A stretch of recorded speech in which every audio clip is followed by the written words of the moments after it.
嗰度一次冇推咁多，又好似打孖嚟，佢飆出嚟嘅，因為嗰度佢摸唔切啦，摸唔切推得太快摸唔切啦。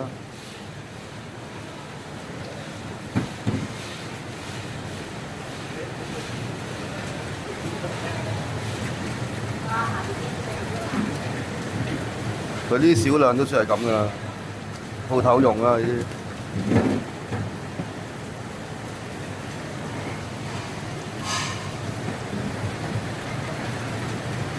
都 OK，嗰度水草冇咁多㗎，嗰度係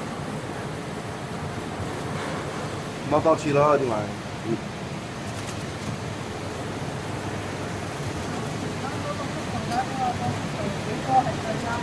係啊，而家呢個速度啱㗎啦，而家。嗰個管出啲時間，佢會唔會過嘅喎？